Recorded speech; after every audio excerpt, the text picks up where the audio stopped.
Terwilliger's Physics presents linear motion. Okay, and in this video what I'm going to do is go over some problem sets.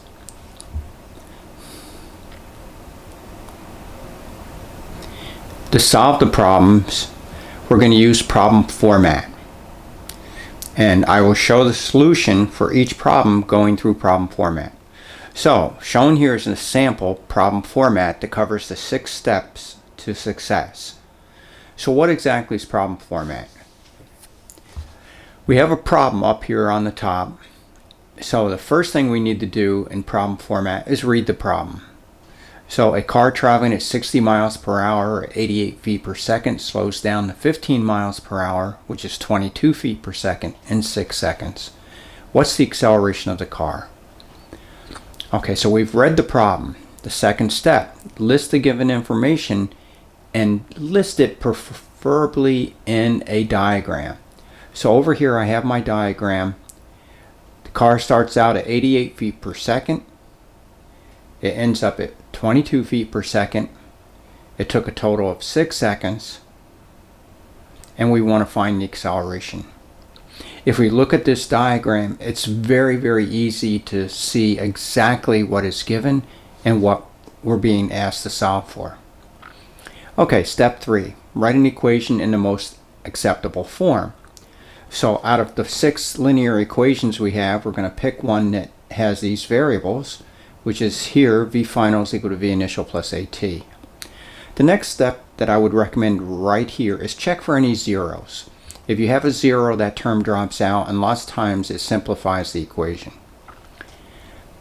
Step 4. Rearrange the equation solving for the unknown variable. Please do this, rearrange the equation before you plug in numbers.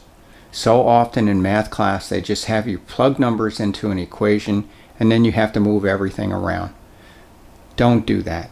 Rearrange the equation solving for your unknown variable first, and then step 5, now substitute in all your given information and remember to include units. Last step, plug it in a calculator and you have your answer. So 6 simple steps. If you follow these, really easy to solve physics problems. Okay, we're going to go over the first 5 problems. They're not too bad. It won't take that long to go over the 5 of them. Problem number 6 gets more involved, so I'm going to save that for a separate video. And problem 7, 8, and 9 are all calculus based, so I'll save those for also a different video. So let's jump right in. Look at problem number 1.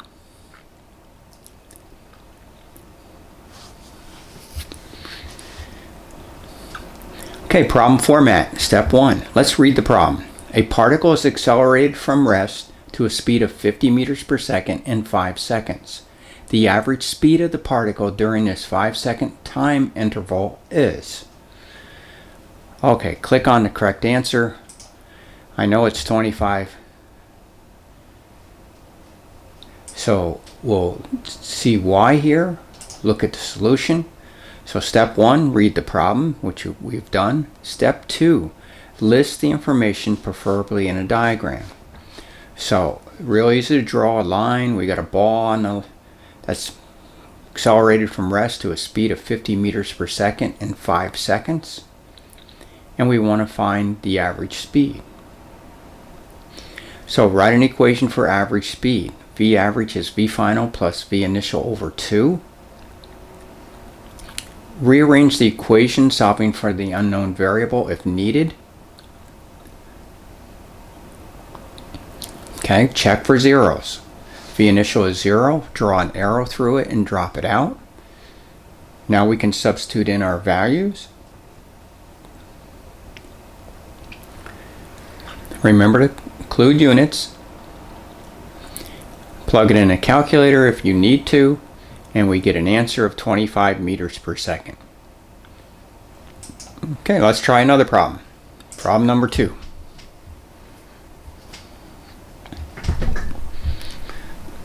A Cessna Skyhawk traveling at 70 knots lands on a runway that is 3,890 feet long. Will the Cessna stop before the end of the runway if it slows down at 0.6 meters per second squared? Again, we'll follow problem format to solve this problem. Step 1, read the problem. We've done that. Step 2, list all the information, preferably in a diagram. Here we have our runway. The Cessna's landing at 36 meters per second, has an acceleration of -6 meters per second squared, and it comes to a stop, so V final is equal to 0. We'd like to know how far it travels. Notice the acceleration is negative. The Skyhawk is slowing down, so the acceleration has to be in the opposite direction of the velocity. Step 3. Write an equation that we use to solve the problem that contains these variables. So here we have V final squared is equal to V initial squared plus 2AX. We're going to check for any zeros. Step 4, rearrange the equation, solving for the unknown variable. So we've rearranged it. Again, check for any zeros.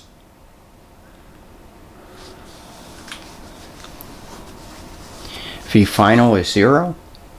Draw a line through it, put a little 0 indicating it drops out.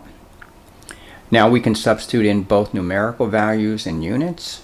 So delta x is a negative 36 meters per second squared, all over 2 times the negative 0.6 meters per second squared.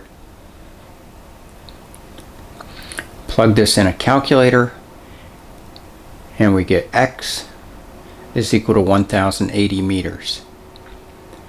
We know the aircraft, the runway, the aircraft had 1,186 meters of runway, and it used up 1,080 meters. According to our results, the Cessna stops 106 meters before the end of the runway. Okay, let's try another problem. Problem number 3.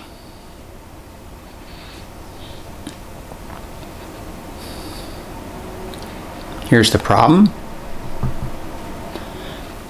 Starting from rest, the ball rolls down a 10-meter long incline in 2 seconds. What's the magnitude of the ball's acceleration? Okay, let's just pick that. Oh, didn't get it right.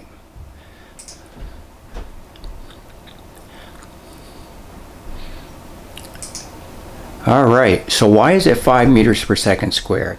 Let's look at the solution.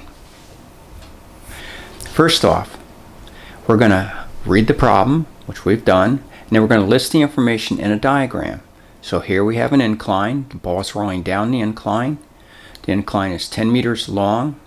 The ball starts from rest, ends up 2 seconds to the bottom. So now we need an equation. Here's our equation, delta x VOT plus 1/2 AT squared. Look for zeros. V initial t drops out.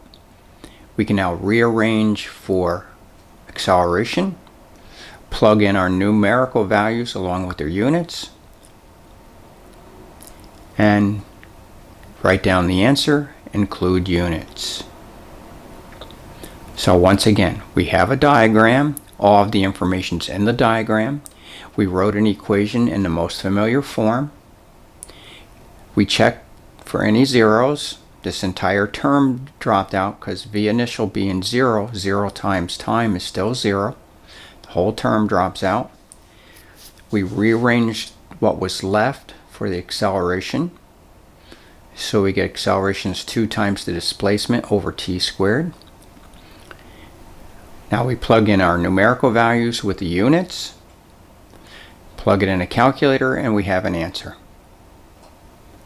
Okay. Try problem number 4. A truck uniformly accelerates at 3.2 meters per second squared from rest.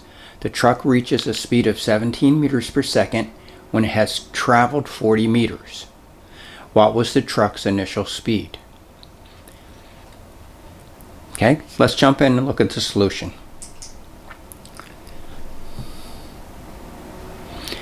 Truck is accelerated at 3.2 meters per second squared. It reaches a speed of 17 meters per second over a distance of 40 meters, and we'd like to know the initial speed of the truck.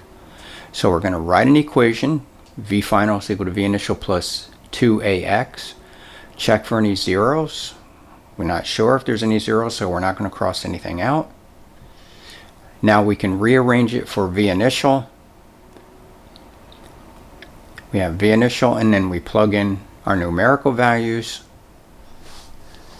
and then put it in a calculator and come up with an answer. So the truck was initially traveling at 4 meters per second. Once again, we drew a diagram. We listed all the information that was given in the problem in the position where it was occurring. So it's really easy to see the initial velocity of the truck is what we're looking for. The final velocity of the truck is 17 meters per second. The truck covers a distance of 40 meters and it has an acceleration of 3.2 meters per second squared. We need an equation that has these four variables. The equation's V final squared is equal to V initial squared plus 2 delta x, 2a delta x. We're looking for V initial, so we rearrange it, solving for V initial, and we get V initial is the square root of all that goodies. Now we just plug in our numbers, remember to include units, plug in a calculator, and we have an answer. Okay, let's try one more problem. Problem number 5.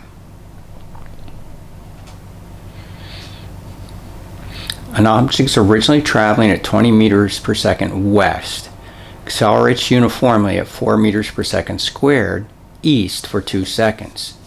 The displacement of the object during these 2 seconds is... Now I'm just going to guess on this. Let's say it's 48 meters per second west. We got that one wrong. How about 48 meters per second east? Nope. 32 meters. All right. So 32 meters west. Let's look at the solution. List the information in a given diagram.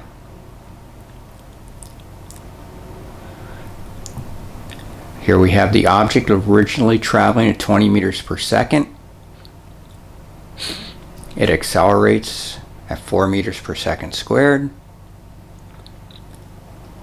What's its displacement after 2 seconds? So we're going to write an equation. Displacement is equal to VOT plus 1/2 AT squared. Check for any zeros. I don't see any. Let's rearrange the equation, solving for our unknown. We want to know delta x. We already have it. We don't need to rearrange it, so we can just plug in our numerical values and their units. Both velocity and acceleration are vectors.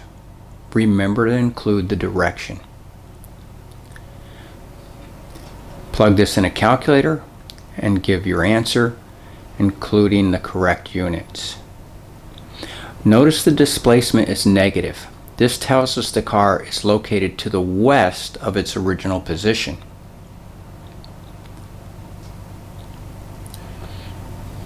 So you have to be very careful. Let's go back. The object's originally traveling at 20 meters per second west. We've assigned east as positive. West is negative. So if the car is traveling west, it has a initial velocity of negative 20 meters per second. It accelerates uniformly at 4 meters per second squared. Since they don't say it's accelerating east or west, they gave us the acceleration of 4 meters per second squared, so we're going to assume it's positive. So the acceleration is a positive 4 meters per second squared, which means the car must be slowing down. And we'd like to know how far it travels in 2 seconds. We came up with negative 32 meters, so it traveled in the west direction 32 meters. Alright. Guys, thanks for watching. Remember to use problem format. It'll really help you solve any physics problem. If you enjoyed it, give it a thumbs up and click the button below, subscribe for more physics videos. Thank you.